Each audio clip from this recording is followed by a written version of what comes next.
Meus irmãos, a paz do Senhor. Um bom dia para todos. Paz do Senhor para os nossos pastores, pastor Célio, pastor José Divino, pastor José Arantes.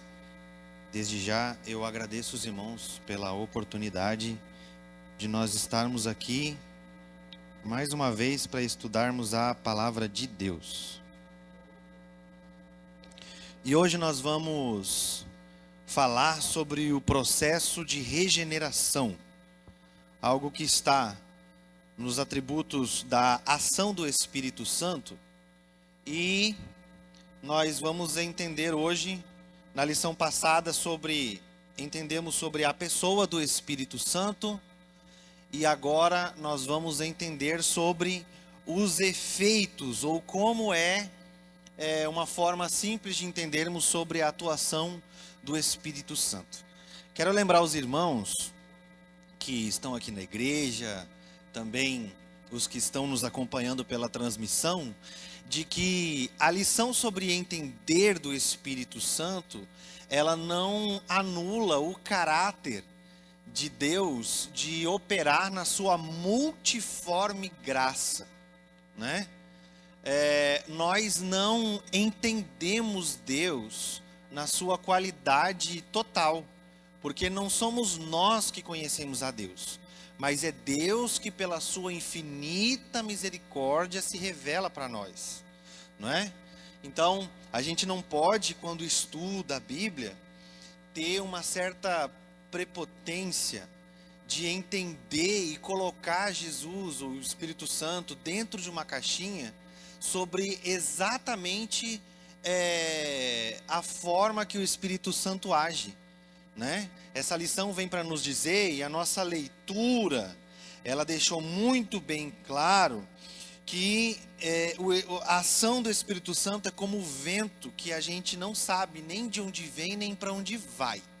Claro que existe o conhecimento da palavra de Deus, para a gente combater algumas discrepâncias, né? Claro que existem os exageros. Quer dizer então, Diego, que eu não posso dizer que agora tudo é do Espírito? Não, a gente não pode fazer isso. A gente tem que pedir para Deus discernimento, né? Não pode agir pelo nosso impulso, não pode agir unicamente pela nossa tradição, a multiforme graça de Deus. Agora, o Espírito Santo, ele é comparado sempre a um vento, e a nossa vida sempre é comparada como um vapor. E agora tem gente que trata o Espírito Santo como uma locomotiva, que ainda que reconheça a sua força, mas quer colocar o Espírito Santo num trilho. E tem que assim, desse jeito. E não é. Não é. E hoje nós vamos entender sobre da multiforme graça de Deus, revelada por intermédio do Espírito Santo. Nós vamos entender sobre esse efeito do Espírito Santo na nossa vida, que é o caráter de regeneração. Então nós vamos entender, os irmãos são convidados a estudar comigo hoje na palavra de Deus, sobre como que é esse efeito. Então a gente tem que entender nesse processo na Bíblia, nós vamos entender que o processo de regeneração, ou o ato de ser regenerado por intermédio da palavra e trabalhado pelo Espírito Santo, ele sempre respeita um princípio de um versículo que eu gosto muito, que é Provérbios 4:18, que a vereda do justo é como a luz da aurora, que vai brilhando mais e mais até ser dia perfeito.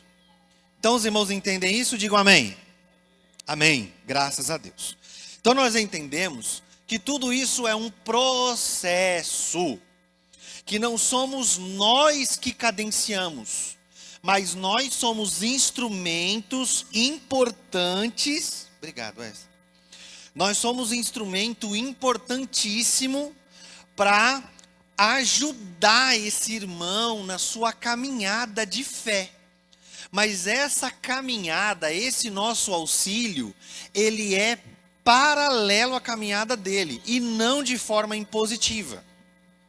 Então, vamos entender um pouco sobre isso.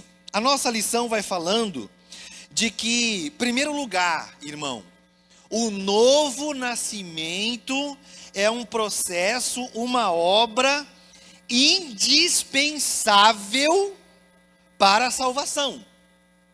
O novo nascimento, a reestruturação da nossa vida, ela é indispensável para a nossa salvação. Então isso a gente pode ter firmeza ao dizer: todo aquele que vai querer ir para o céu, ele tem que passar pelo processo de nascer de novo. Quem não é nascido de novo, não entrará no céu. Agora, como que eu posso dizer quem é nascido de novo e quem não é nascido de novo? Nicodemos tinha uma mente muito pequena, porque ele quis comparar que a única evidência de ser nascido de novo é só se eu pudesse entrar na barriga da minha mãe e passar pelo processo gestacional de novo. Então ele entendeu isso, Jesus, mas o senhor quer que eu faça o quê? Que eu volte para a barriga da minha mãe e comece do zero? Agora nós vamos entender primeiro. A nossa revista ela é dividida sobre o conceito de regeneração na pessoa do Espírito Santo, o nosso aceite a participar desse processo transformador e, a partir do momento que estamos em processo de regeneração, como que nós transparecemos isso. Quem está me ouvindo, diga amém. Quem quiser falar, quiser contribuir, por favor, não me olhe com essa cara de assustado, tá bom? Se você achar que você está ficando com sono, dá um tapa na sua cara, para você não dormir, porque é muito importante que você não durma, tá bom? E que Deus te abençoe com isso. A regeneração, ela é uma obra de Deus Pai, Deus Filho e o Espírito Santo.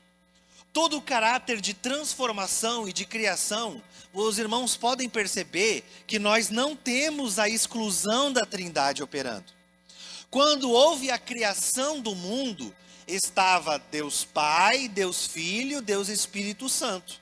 Na formação do homem, Deus Pai, Deus Filho e Deus Espírito Santo. No trabalhar sobre uma ação a respeito do pecado, Deus Pai, Deus Filho e Deus Espírito Santo trabalhando. A expressão que nós falamos aqui de nascer de novo, o nosso comentarista vai lá no original, no grego, que na verdade é uma palavra nascer que significa de fato ser gerado novamente, ser trabalhado isso. Agora, o nascer na palavra de novo, ele tem mais um ato de dizer que é nascer do alto.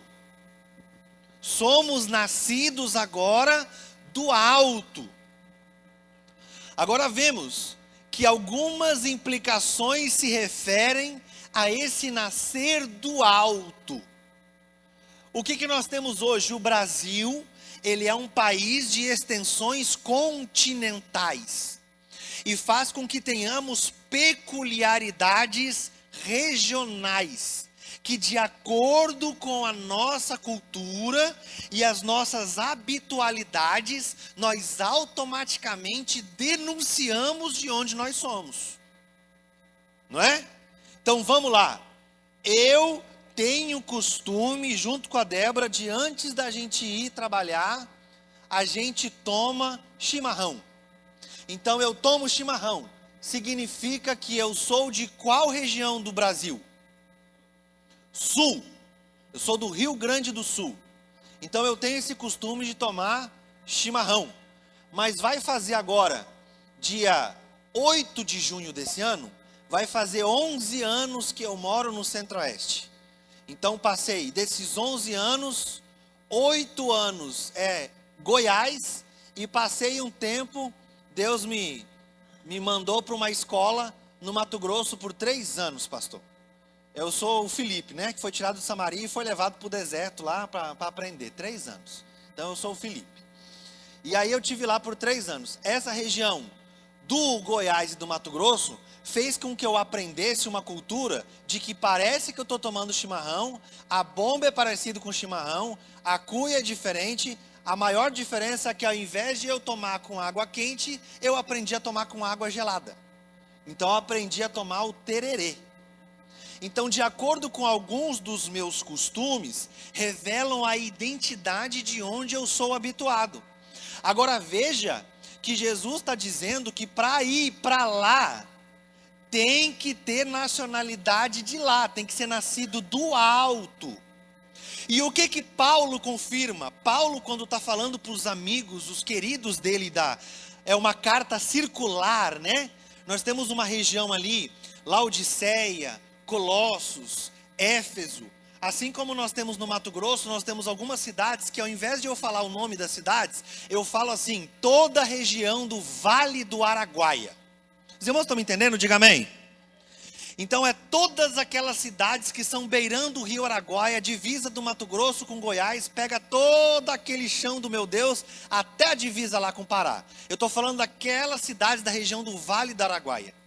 Tem uma região na geografia bíblica chamada Vale do Rio Lico, que contempla Colossos, a região de Éfeso, que é a capital da Ásia Menor, toda aquela região ali de Colossenses, onde foi escrito a carta de Paulo a Filemon, né? O Onésimo morava naquela região. Então aquela região, Paulo escreveu a carta aos Colossenses, que está direcionado aos Colossenses, mas nós entendemos que é uma carta circular. Há um pedido para que essa carta fosse lida a todos os crentes da região, pela sua importância. E o que Paulo vai falando no capítulo 3? Nós que ressuscitamos com Cristo, pensai nas coisas que são de cima, pensai nas coisas que são do alto. O pensamento, a nossa mente, ela é guardada na nossa alma, que é o poço das nossas emoções. Nós não somos um corpo que tem uma alma, nós somos uma alma que habita num corpo, e para termos essa interação com o mundo material. Então o que a Bíblia está nos dizendo? Que nós temos que nascer de novo para garantir a nós mesmos de que nós não somos daqui, mas pertencemos a uma pátria celestial.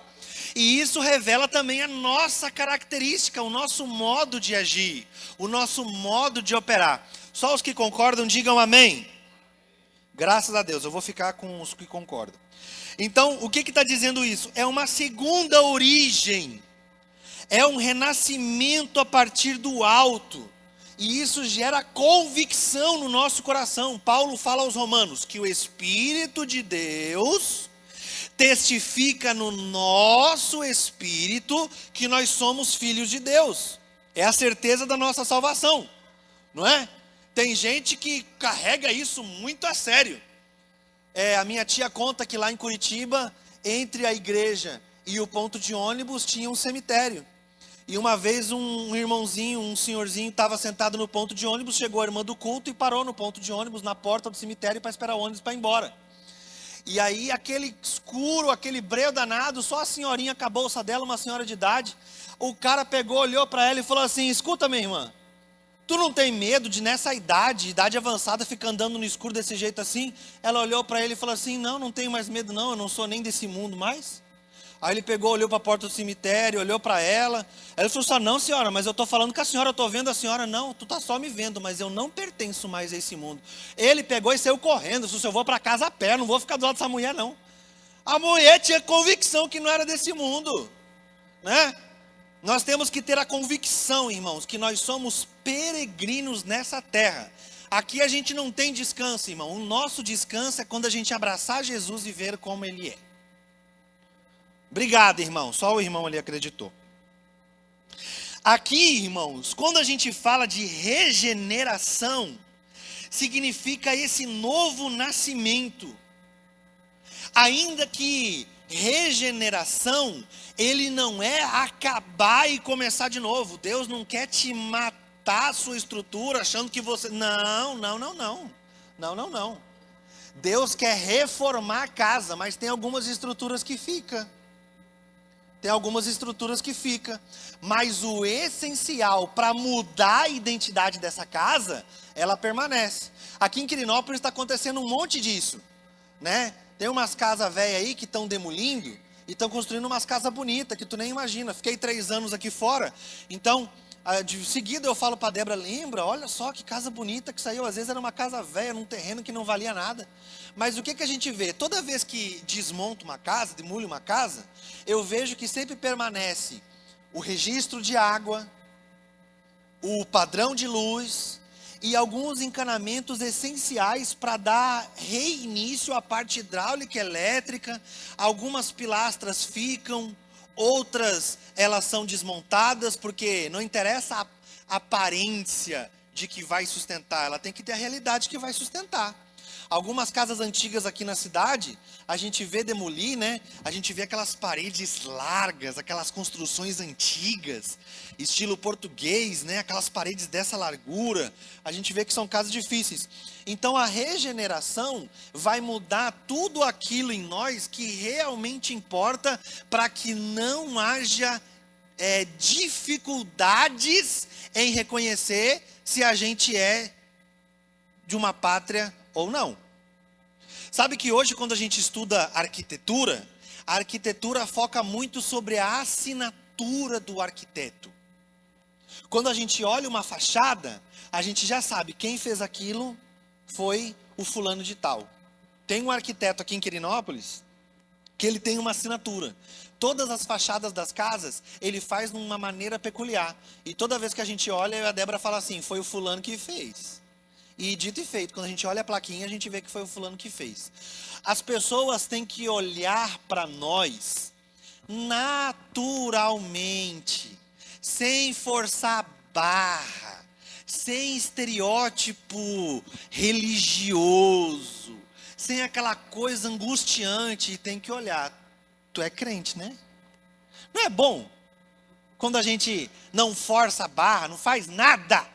Nós não fica naquela preocupação. Fica preocupado, irmão, se tu tem que se preocupar de parecer que tu tá crente. Mas o cara olha para tu e fala assim, tu é crente, né? Tu é da igreja, não é? Eu vi que tu é da igreja. Uma vez eu estava num curso do banco lá em São Paulo e eu estava indo para o café da manhã e eu preparei coisa do café da manhã e eu fechei o olho por lá. Quando eu abri, tinha um cara do meu lado na mesa assim. Aí eu, Vapo, o que tu quer? Aí ele falou assim, tu é da igreja, né? Aí eu falei, sou. Eu vi, porque aqui no café da manhã tá mal barulheira, só tu que orou. Aí eu falei, graças a Deus, né? Graças a Deus. Então a gente tem que ter essa característica. Os irmãos estão entendendo? Diga amém. Muito bom. Trata-se dessa regeneração, de uma renovação, irmão, interior. Começa de dentro para fora. Não é de fora para dentro. Não é? Começa de dentro para fora, para que a pessoa se torne uma nova criatura.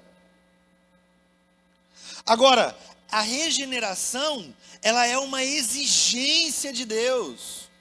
E regeneração, irmão, dói. Regeneração dói. Regeneração é porque às vezes tem feridas que a cicatrização tem uma coisa chamada na medicina, irmão, chamado de debridação. O que é debridação? Tem algumas pessoas, principalmente casos de pessoas que têm diabetes. A diabetes faz com que o processo de cicatrização seja muito lento e até perigoso. Pode, inclusive, perder o membro. Então, faz com que alguns tecidos, eles ao invés de irem para um processo de cicatrização sadio, eles começam a necrosar, apodrecer, e não pode deixar. Então, o que o enfermeiro tem que fazer? Fazer a debridação. Tem que ir lá nesse tecido morto, que parece que está resolvendo, mas não está, e tirar fora. Porque se eu não causar um pouquinho de dor nisso aqui, é capaz de você perder um membro inteiro. Aí veja que a regeneração é uma exigência de Deus. A palavra de Deus diz que o desejo de Deus é que todos se salvem. A carta de Paulo a Tito, no capítulo 2, se não me engano, no versículo 10 ou 15, alguma coisa assim, fala o seguinte: porque a graça de Deus se há manifestado, trazendo salvação a todos os homens. Jesus morreu por todos. O desejo de Deus é que você seja salvo. O desejo de Deus é que você vá morar no céu. O desejo de Deus é que você, como co-herdeiro de Cristo, você herde todas as bem-aventuranças para viver o melhor de Deus, não somente na vida vindoura, mas também a plenitude nessa terra. Mas primeiro você tem que nascer de novo, tem que ser regenerado, e ser regenerado dói. Por que que muitas pessoas se afastam do Evangelho conscientes de que conhecem o Evangelho, porque ser regenerado dói. E se já não basta isso doer, a palavra de Deus diz que o Espírito Santo ele é um bálsamo. E tem pessoas que por falta de discernimento, ao invés de ter paciência com o irmãozinho que está sofrendo no processo de regeneração, vai lá e termina de matar o cara. E é nós que sofre, pastor, né? É nós que apanha. É sempre o pastor, irmão. Aí a gente está lá, no púlpito, falando, Jesus, cuida dele. A gente cita, né? O irmãozinho está lá, pelejando para ir para a igreja, que negócio. E a gente visita, a gente manda mensagem, se coloca à disposição, vai lá. E aí vem um crente parede. O que é um crente parede? Tapado. E vai lá e dá um tapa um murro no irmão e termina de matar ele. Ele já estava com dificuldade de ficar crente. Ainda por cima chega um irmão e termina de matar o cara, que falou assim: não, realmente eu não presto para ser crente, eu vou sair dessa igreja.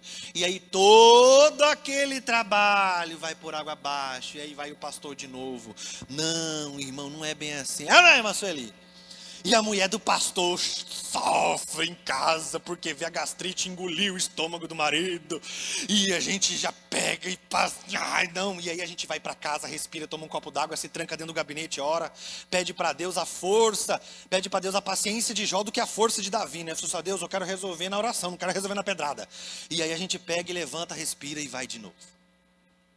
Porque a gente não precisa ter essa pressa, irmão. A gente às vezes acha que a obra, não, é porque tu quer ocupar o papel do Espírito Santo. O Espírito Santo que convence as coisas. Agora veja que é uma exigência. Tornar-se uma nova criatura é uma exigência absoluta. É uma condição essencial para a salvação. Deixa eu te contar uma notícia boa, olha aqui para mim. Quem está me entendendo, levanta a mão direita. A mão direita é essa aqui, tá? Deixa eu te causar uma notícia. Passar pelo processo de regeneração dói, mas deixa eu te contar a notícia. Eu já li a Bíblia lá no Apocalipse, no final dá tudo certo. Quem aguenta esse processo vai morar no céu com Jesus. Então fica firme, irmão. E nós temos o Pai como o autor da salvação. Deus, ele é soberano. Deus, ele é absoluto. Deus, ele é grandioso. Deus, ele é tremendo. Deus, ele é onipotente. Deus sabe de todas as coisas. E a carta de Paulo a Éfeso diz que ele nos elegeu antes da fundação do mundo. Fala sobre a presciência de Deus. E às vezes queremos tratar isso erroneamente como uma doutrina que torna a gente até meio vitimista. Que se Deus decretou as coisas desde antes da fundação do mundo, significa que a situação até de miserabilidade Deus já sabia mesmo. Então Deus quer que eu seja miserável mesmo. E não é. No livro de apoio da nossa lição, fala de que, no sentido de que Deus elegeu a igreja desde a eternidade, segundo a sua presciência. A eleição, ela só inclui a previsão de Deus quanto àquilo que o homem irá fazer com a sua própria liberdade. Agora, isso não entra em conflito com a soberania humana, ao poder de decisão. A eleição torna-se uma realidade para cada pessoa, referente ao seu próprio arrependimento. Deus já molou o sangue do Cordeiro antes da fundação do mundo, mas isso não desperdiça o seu caráter racional de entender que você precisa se arrepender para participar das bem-aventuranças de quem é eleito. Nós temos a predestinação para a igreja. A igreja, ela é predestinada a ser vencedora. E é parte da igreja todo aquele que, renunciando à sua velha natureza, deixa de sair de uma planta brava e é enxertado na oliveira verdadeira. E o que diz a palavra? Se porventura vier a cair, esse mesmo Jesus tem a capacidade de nos enxertar novamente para termos a boa seiva do evangelho. Agora, você precisa entender que Deus, ele é soberano, já sabia de todas as coisas. Ele conhece todas as coisas pela sua presciência, mas isso não anula a sua decisão, não anula a sua capacidade de decidir. E é todo dia, irmão, você tem que matar, todo mundo, todo ser humano, ele tem que matar um leão por dia. O crente ainda tem mais 2, tem que matar o leão e dar um chute na cabeça do cão. É 2 que você tem que matar por dia, irmão. Porque você tem que, olha o que Paulo diz, próprio Paulo diz: eu esmurro a minha carne e a reduzo à servidão.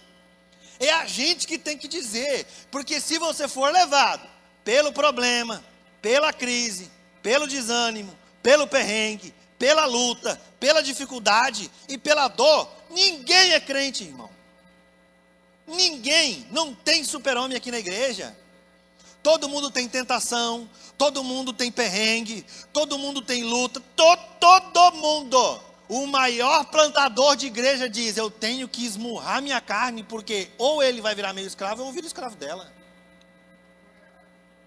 Então não é. Ai, será que eu estou passando por esse perrengue? Será que Deus não me esqueceu? Não, é simplesmente você é filho de Deus. E ainda por cima, você já teve oração não respondida pedindo livramento? Você já teve uma situação doida, absurda, que você falou: Deus, pelo amor de Deus, faz alguma coisa, e Deus não fez nada? Com Paulo a mesma coisa. Paulo diz assim: eu orei a Deus 3 vezes. Eu orei 3 vezes. O maior plantador de igreja, um cara top de linha, afinado na palavra, no poder e no discernimento, orou para Jesus para passar o perrengue, e o perrengue não passou. Ainda por cima, Jesus, quando respondeu, só respondeu, falou assim: não vou tirar, mas o meu poder se aperfeiçoa na tua fraqueza. É a nossa capacidade de entender isso. Quem entendeu, diga amém. Vamos lá. E o Espírito Santo, ele é o agente da regeneração. A regeneração é um ato de misericórdia divina. É o Pai que decreta, o Filho torna possível por meio da morte, da sua ressurreição, e o Espírito realiza no coração do pecador.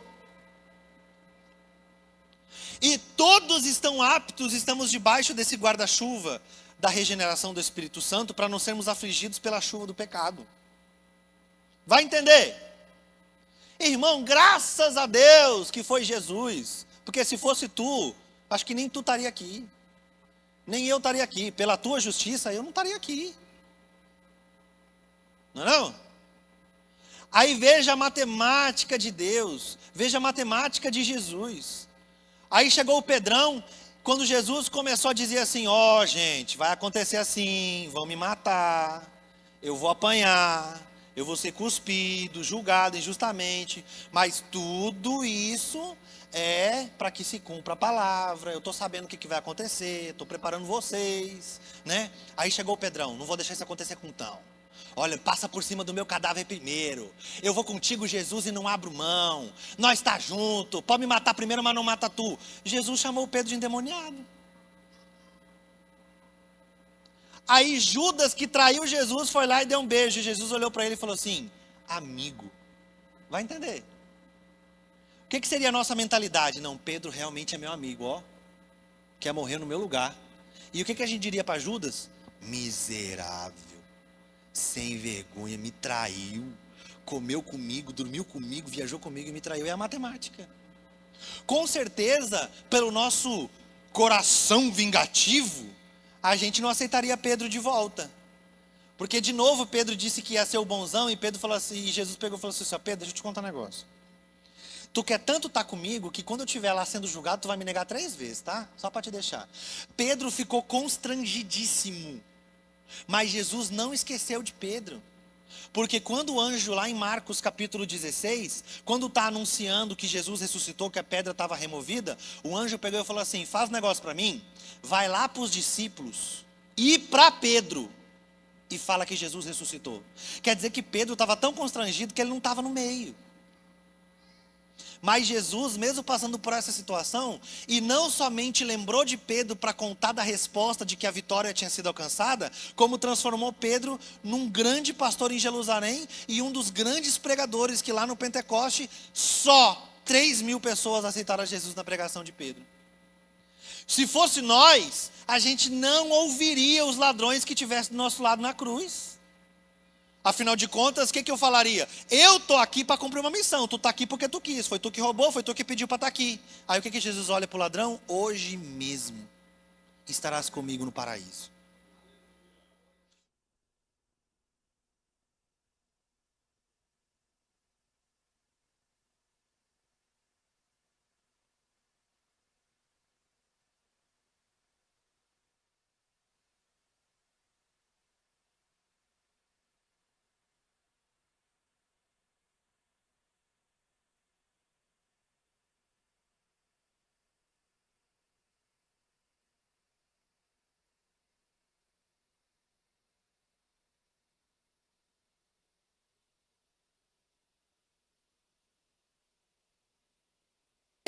Você sabe que ela é uma planta frutífera, mas ela há muito tempo não produz. Aí vai lá, corrige o solo, corrige a acidez do solo, corrige o pH, né?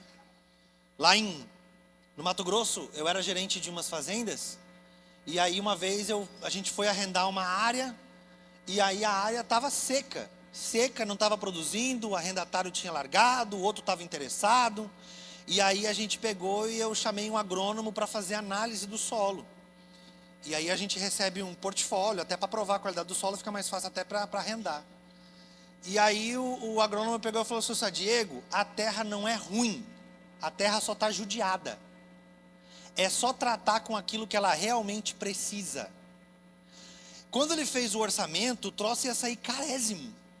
Eu peguei e falei para ele: não, mas esse negócio que você quer é carésimo. Ele falou assim: incomparável ao valor agregado que você vai ter no arrendamento. Então vamos fazer o que precisa para ter muito mais do que a gente espera. O evangelho é a mesma coisa. Faça o que precisa para você receber muito mais daquilo que você espera. Amém? Vamos lá. Alguém quer falar alguma coisa? Um de cada vez. A natureza espiritual da regeneração. Irmãos, é uma transformação interior.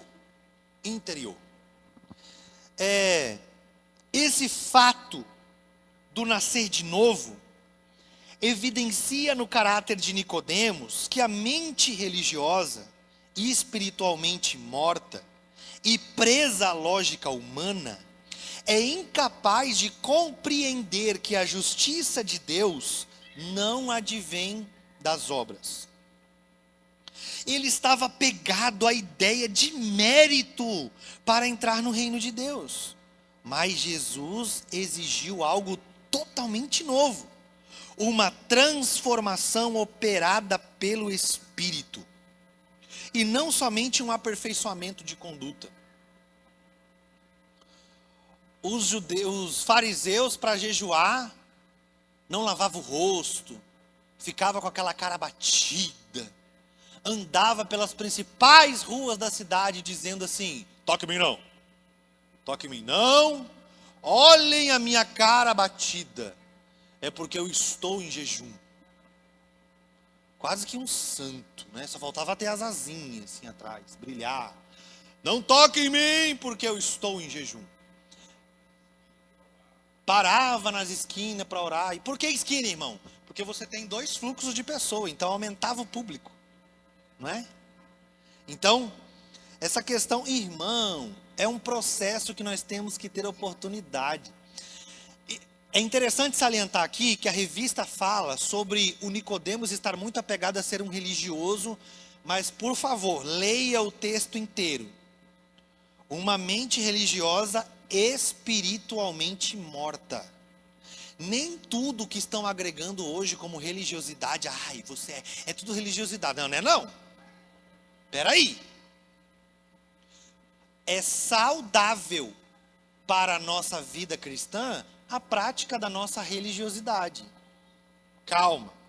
O que é praticar religiosidade?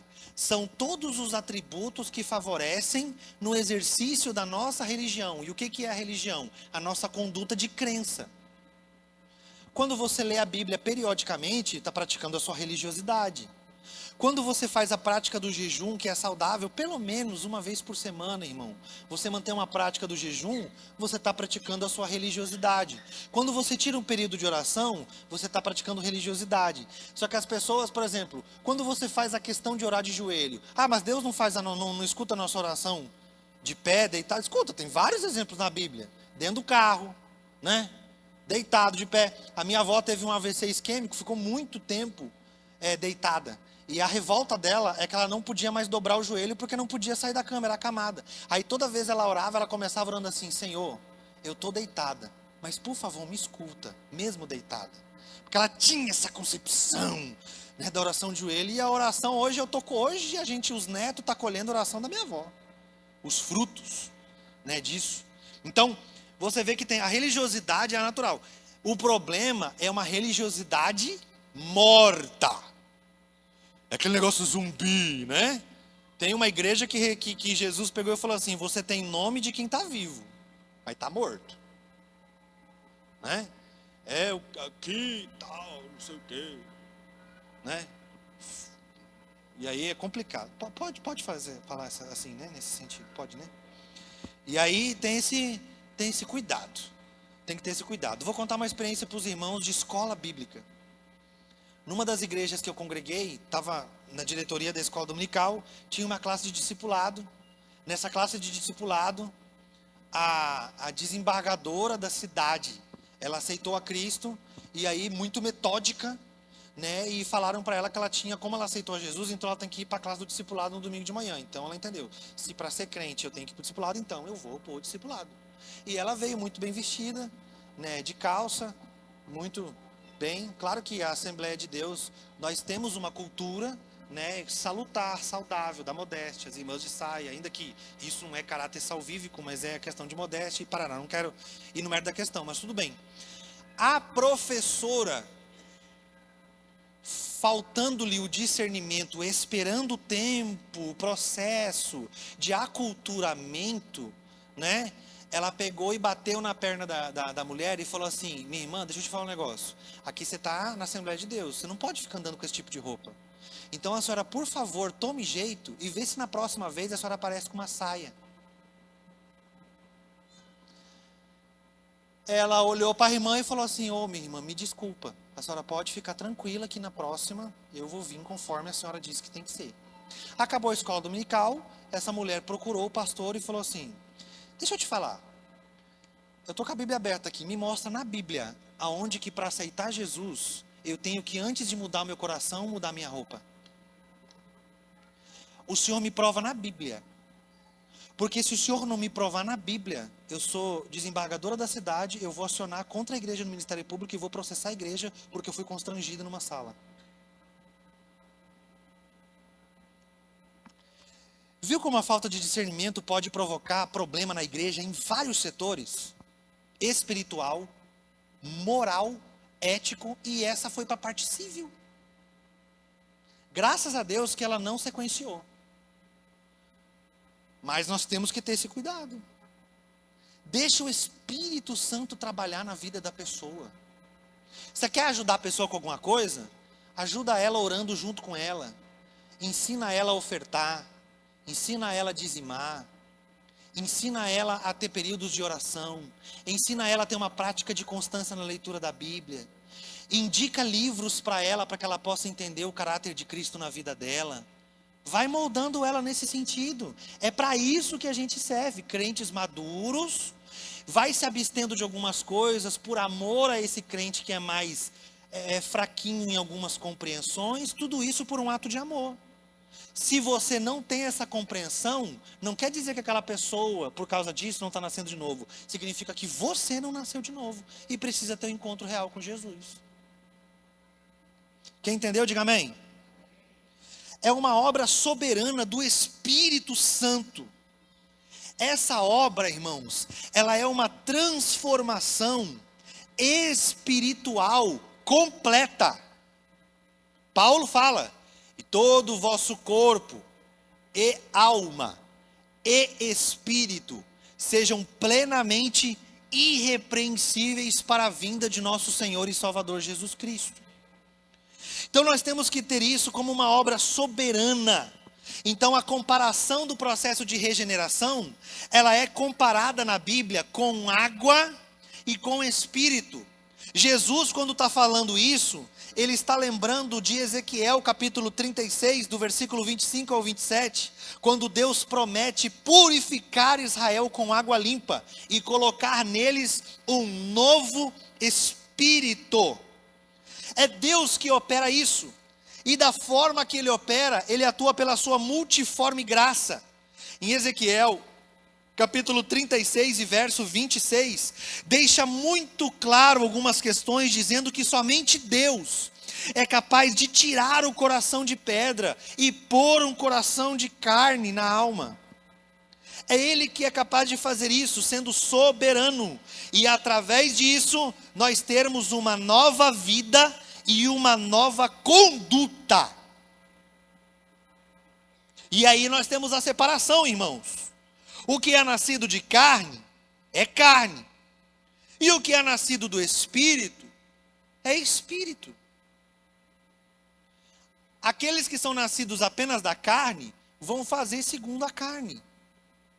Nós não podemos exigir práticas espirituais de pessoas que ainda são carnais. Nós não podemos nos preocupar por isso, porque fazendo isso, nós estaremos dando pérola para porco. Pérola para porco. Alguém aqui já deu banho em porco? Quem aqui já deu banho em porco? Já deu, né?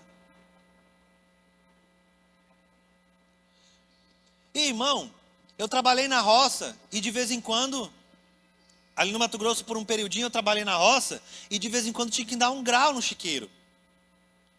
E aí eu fiz, aí o cimentado do chiqueiro fez até um pouco inclinado, para que a gente tirasse tudo e aquilo virasse adubo, que daí a gente fez uma horta logo após, para fazer reaproveitamento. E aí eu pegava aquela mangueira, e dava banho nos porquinhos tudo, e ficava aqueles porquinhos tudo bonitinho, chiqueirinho cimentadinho, tudo arrumadinho, por meia hora. Eu dava banho de manhã cedinho quando chegava na roça. Quando a gente ia embora, eu dava uma passada no chiqueiro, no curral, nos tanques, olhava, estava tudo bem. Passava no chiqueiro, parecia que eu não tinha feito nada. Eu ainda chegava e falava assim, eu fiz, viu? Eles que não quis. É porque pessoas que são... E o que está acontecendo dentro da igreja? Eu estou falando de nós. Pessoas carnais estão sendo mais formadores de opinião do que pessoas espirituais. E quem está se dizendo espiritual está sendo levado por aquele que é carnal. E o carnal, a Bíblia diz que o carnal não dá conta de entender as coisas do Espírito, irmão.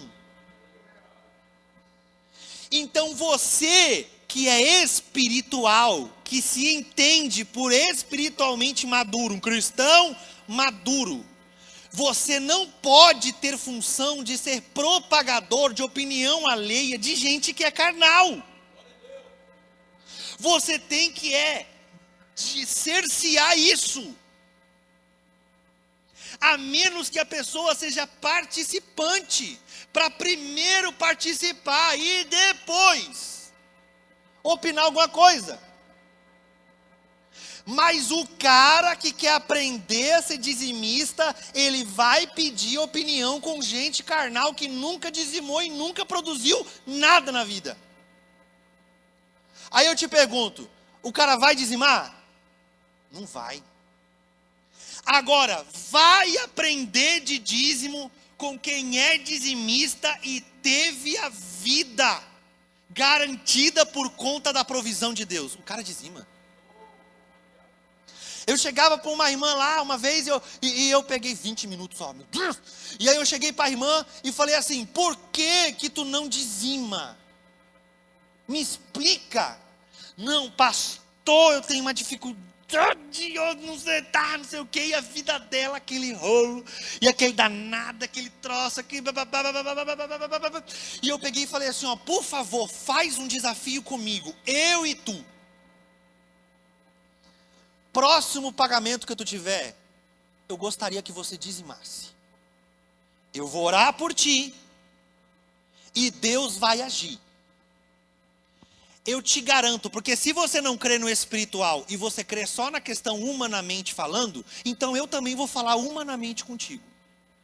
Se faltar na tua casa e você me conseguir provar matematicamente que a diferença vai ser exatamente o dízimo, você me fala, vem aqui no gabinete, eu ligo na hora para o tesoureiro estorna seu dízimo. Você está sendo humanamente falando, eu estou humanamente falando. Agora, eu estou indo na sua, mas eu quero que você vá na minha. Dizime, vamos orar e crer na provisão de Deus. Amém? Amém. Deu o pagamento dela, ela pegou e mandou o comprovante do Pix para mim e mandou mensagem. Ó, dizimei. Viu? Aí eu falei, amém. Vamos orar pela sua vida. Naquele mês, aconteceu a Santa Ceia, a nossa Santa Ceia no terceiro, ela dizimou no último dia útil, porque ela recebe no último dia útil. No terceiro final de semana de mês, ela falou assim, pastor, pelo amor de Deus, eu preciso conversar com o senhor. Eu falei, será que faltou? Ela pegou, chegou, acabou o culto, ela falou assim, pastor, eu estava com uma causa na justiça há 3 anos. Eu ganhei a causa na justiça. A causa na justiça foi 25 vezes o valor exato do dízimo. Ela quitou todas as dívidas que estavam afligindo o coração dela e ainda conseguiu trocar de carro e reformar a cozinha que ela tanto precisava. Hã? Nunca mais deixou de entregar, de parar de dar o dízimo. E o marido dela não dizimava. No outro mês, estava no relatório, ela e o marido. No outro mês, ela era líder do Ministério de Louvor. Pegou e falou assim, pastor, vou fazer uma reunião com o grupo de louvor. Só para fazer, só quer participar? Ela pegou e falou assim, a partir de agora, para a gente ter um louvor ungido aqui, nós temos que ser fiéis em tudo. Então, a partir de agora, para quem quiser ser do Ministério de Louvor, tem que ser dizimista. Religioso? Não, crente. Então, isso faz com que a gente aprenda algumas coisas. E eu vivi provisão de Deus. Então, se você quiser bater um papo comigo, vamos tomar um chimarrão. A gente conversa sobre isso. Mas ao nascer do Espírito, o crente passa a viver sobre uma nova condição espiritual, tornando-se um novo homem com uma nova mentalidade.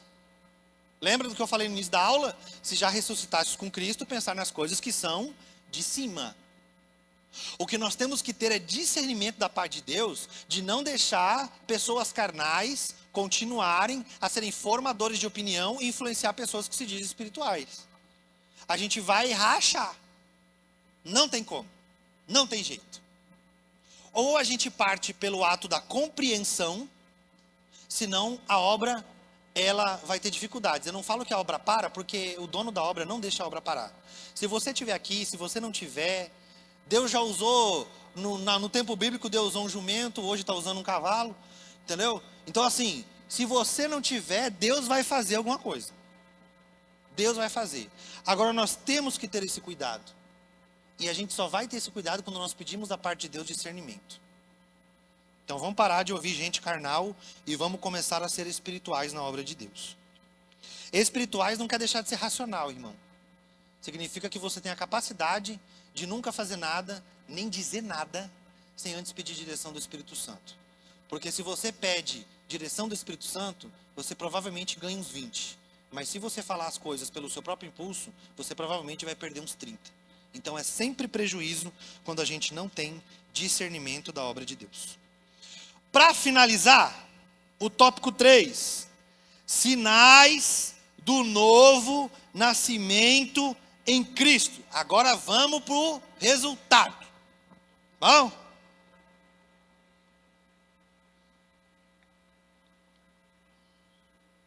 Sinais de um novo nascimento em Cristo. Primeiro sinal, a justificação pela fé. Não tem coisa mais bonita de ver do que um crente livre. Não há algo mais gratificante na vida dos obreiros, na vida do pastor, na vida de uma família, do que ver uma pessoa livre. Livre. Não há algo mais prazeroso do que viver a vida cristã com a plena consciência de que você foi justificado e regenerado. Os ativistas só lêem uma parte do versículo. Os ativistas, eles, para poder tentar fazer encrenca, até a Bíblia eles leem, mas só lê parte, né? Versículo isolado. Nenhuma condenação há para os que estão em Cristo Jesus. Amém. Continua. Que não andam segundo a carne, mas conforme o Espírito. Vamos lá? Não há algo mais glorioso do que a noção de que somos justificados. Com o momento que aceitamos a Cristo como Salvador e Senhor da nossa vida, o pastor Antônio Gilberto, no livro dele, Verdades Pentecostais, ele fala, antes de falar de qualquer coisa, ele fala do processo de santificação, que ele é instantâneo, progressivo e futuro. No momento que nós aceitamos a Cristo como Salvador, estamos ali sendo lavados e remidos pelo sangue do Cordeiro.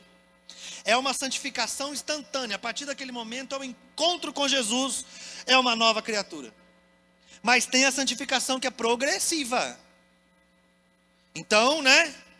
É todo dia um pouquinho menos de mim, um pouco mais de Jesus. Um pouquinho menos de mim, um pouco mais de Jesus. Um pouco menos de mim, um pouco mais de Jesus. E nós temos a santificação plena, que é quando seremos glorificados num corpo transformado. Então, nós somos transformados pela justificação, pela regeneração e num tempo futuro a glorificação. Quem entendeu, diga amém. Essa dádiva, ela é recebida por meio da fé. A fé nos dá justificação, e todo justificado está cada vez mais longe da morte. Olha lá em Atos, o carcereiro ia se matar, por causa que todo chefe de vigília que deixasse fugir um preso, era pena de morte no turno seguinte. O carcereiro estava querendo antecipar o processo, botou a faca no pescoço e ia se matar. O que Paulo diz? Não te faça nenhum mal. Aí ele pegou e falou assim, olha, você ainda tem jeito para você. O carcereiro falou assim, como que eu vou me salvar? Olha a prisão vazia. Aí Paulo está lá e fala assim, ó, crê no Senhor Jesus, e será salvo tu e a tua casa. Não te faça nenhum mal. Eu quero dizer para os irmãos que estão nos ouvindo, que nos ouvirão, que perpetuarão, não mutile a sua vida querendo lhe causar a própria justiça. Creia plenamente em Jesus e Ele vai te justificar e te causar uma sensação de liberdade, a realidade que você é livre em Cristo Jesus. Nós somos livres. Não podemos ter medo de sermos acusados de nada se somos nova criatura. E aí tem pessoas que parece que quer sempre ficar se justificando. Irmão, quem não vai com a tua cara não vai acreditar, e quem vai com a tua cara não precisa. É Deus que nos justifica. O que a gente precisa é ter discernimento de saber que as vozes que nós estamos ouvindo plenamente, unicamente e suficientemente. É a voz do Espírito Santo para nos conduzir para toda a verdade. Olha o Eliseu. O Elias chegou e falou assim: Eliseu, o que você está fazendo? Trabalhando. Quer vir trabalhar comigo? Vou. Então faz o seguinte: mata os boi, bota fogo na ferramenta, usa o fogo da ferramenta para queimar os boi, fazer churrasco, dá a carne para todo mundo e me segue, com uma mão na frente e outra atrás. Irmão, Eliseu vendeu os bois? Hã? Eliseu leiloou as ferramentas? O que Eliseu fez? Matou boi, fez churrasco, o povo comeu, ele foi embora. É somente pessoas convictas daquilo que Deus está falando conseguem fazer as certezas da realidade da obra de Deus. Mas como que você dá conta disso? Pessoas nascidas de novo. E isso não é uma medalha de honra. Eu sou nascido de novo. Eu, a partir de agora, sou a quarta pessoa. Eu. Nossa, mas você é que a partir de agora eu sou crente, sou obreiro da Assembleia de Deus. Me assento nas cadeiras adjacentes. Aleluia. Não, irmão. É graças à misericórdia de Deus na tua vida. Senão nenhum de nós estava aqui. Amém ou não amém? Uma vida de santificação. Eu abordei agora sobre esse quesito de santificação, né? Na obra da redenção, o pecador é imediata e simultaneamente salvo, regenerado, justificado e adotado. E é um processo contínuo, ou seja, uma vida separada do pecado e consagrada à obediência. Eu achei interessante isso. Uma vida consagrada à obediência. O que é algo consagrado? É separado para um objetivo específico e determinado. Não volta atrás.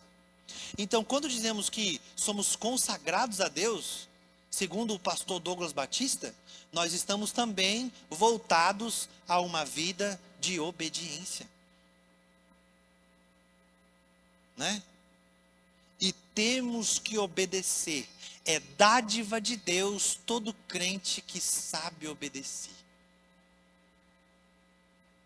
Glória a Deus diminui, né? Eu já prestei atenção como pastor, quando a gente fala de dinheiro e obediência, a igreja dá uma murchada. Mas vamos lá. Para eu finalizar, vai falando sobre o fruto do Espírito. Amor, alegria, paz, longanimidade, benignidade, bondade, fé, mansidão, temperança. Quem nasceu de novo passa a refletir, ainda que imperfeitamente, o caráter de Cristo em suas palavras, ações e reações. Olha para mim, vamos fazer uma didática pedagógica de escola? Então vamos lá, todo mundo repete comigo. Não existe. Para de graça. Vamos lá. Não existe. Crente. Barraqueiro. Não, vamos de novo? Agora só vocês, no 3. 1, 2, 3.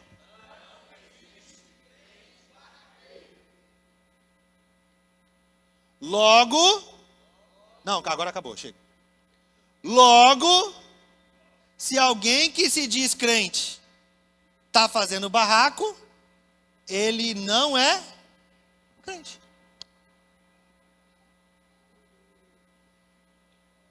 Uma vez um amigo meu falou assim: ô Diego, deixa eu te falar, minha mãe não quer mais que eu ande com você. Aí eu falei: por quê? Não, nossa, ela está escandalizada. O que foi? Nossa, ela te viu esses dias, você estava lá no centro da cidade de Bermuda. E aí ela falou que você é uma péssima influência para mim. O que eu faço? Obedece tua mãe. Obedece tua mãe. Aí eu vi o marido dela esses dias trabalhando com a calça remangada na altura do joelho. Aí eu falei para ele: ô fulano, minha mulher mandou não andar mais com seu marido de obreiro. Uai, por quê? É porque ele estava de bermuda. Irmão, não é assim que se resolve os trem, não. Olha só. Todo crente, ele evidencia pelo seu fruto diário. Não adianta emprestar a língua para o Espírito Santo em 2 horas do domingo para falar em línguas e emprestar a língua para o capeta de segunda a sábado. Cadê o fruto? Aonde está o fruto? Irmão, até bicho reconhece fruto que presta e que não presta. Bota um cavalo perto de um pé de manga. Tu acha que o cavalo vai comer toda a manga que está no chão? Não, irmão, ele vai cheirando e quando às vezes para nós não presta, mas quando a manga está ainda apetitosa, ele vai selecionando, vai lá e come a manga tudinho. Aí nós temos que ter esse cuidado, porque nós não vamos dizer, uma vez, sabe, é aquele crente que vai no monte, pastor. Esse dia tinha um pastor no Facebook, no monte. Aí estava de joelho, pastor Zé Arantes, assim, uma foto dele de joelho, a sós com Deus no monte. Mas se ele estava a sós, quem tirou a foto? Não é? Mas só a sós com Deus no monte. Mas quem tirou a foto? Nós temos que evidenciar. Crente não é barraqueiro. Crente não mostra o dedo do meio. Crente não faz barraco em fila de comércio. Crente não faz barraco no trânsito. Crente não fura sinal vermelho. Crente, ele não causa constrangimento para a obra. Crente não causa constrangimento no bairro. Crente não causa constrangimento para o vizinho. Crente não é barraqueiro. Oi? No departamento. Crente não é barraqueiro. Nós somos templo do Espírito Santo. E o Espírito Santo é o único capaz de nos dar discernimento para resolver as coisas, para que no final de tudo Deus seja glorificado. Quer dizer então que eu não posso reclamar? Eu não estou te chamando de trouxa. Na medida do possível, exerça os seus direitos, mas não dá para exercer direito de acordo com a nossa emoção de barraqueiro. Sabia, numa das cidades que eu fui gerente, os processos de encerramento de conta e processos de reclamação e de contenção de barraco, todos eles eram de crentes da nossa igreja. Quando dava um barraco, o meu gerente me ligava no meu ramal e falava assim, ó, vai lá resolver que provavelmente é irmão seu. Tô falando.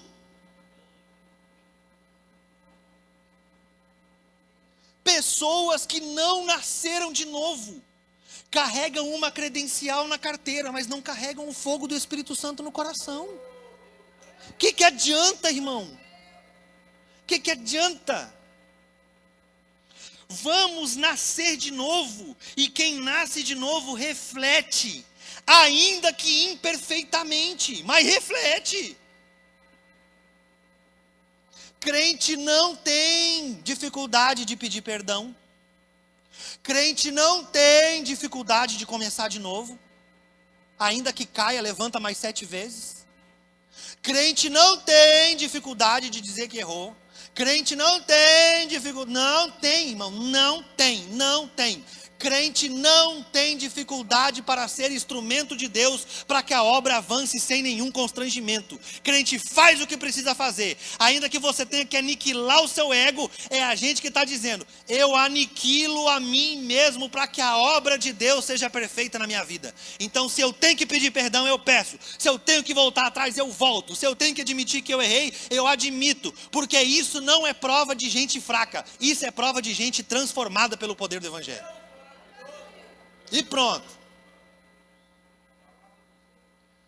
Esses dias essa mudança de trânsito aí, tirou rotatória e botou a sinaleira. Aí o carro pegou e cortou a frente do outro. E o outro abriu o vidro. Aí estava adesivinho lá no para-brisa do carro. Sou AD. Se AD, só se for de A, o diabo, né? Aí tá lá o cara xingando. Não sei o quê. Sou AD. Aonde que está a nossa dignidade? Como crente. Não é não? Uma vez, George Whitefield estava pregando numa praça. E aí havia um bar principal da cidade. E um daqueles bêbados começou a sair correndo em direção à praça onde estava George Whitefield. Chegaram pro cara e perguntaram assim: onde é que tu tá indo? Eu falei: eu estou indo ouvir George Whitefield pregar. Ele falou assim: rapaz, tu nem crente é e tu odeia escutar o que ele fala, você não acredita em nada do que ele fala. O cara olhou para eles e falou assim: eu não acredito em nada do que ele fala, mas ele acredita em tudo que ele diz. É uma noção de consciência. Eu creio que o Evangelho é o poder de Deus e a salvação para todo aquele que crê, a começar por mim. Então eu tenho que ter a convicção de que na medida do meu possível, enquanto o meu possível não melhorar, eu faço o meu melhor hoje, enquanto eu não consigo melhorar. E amanhã eu vou tentar ser melhor que hoje.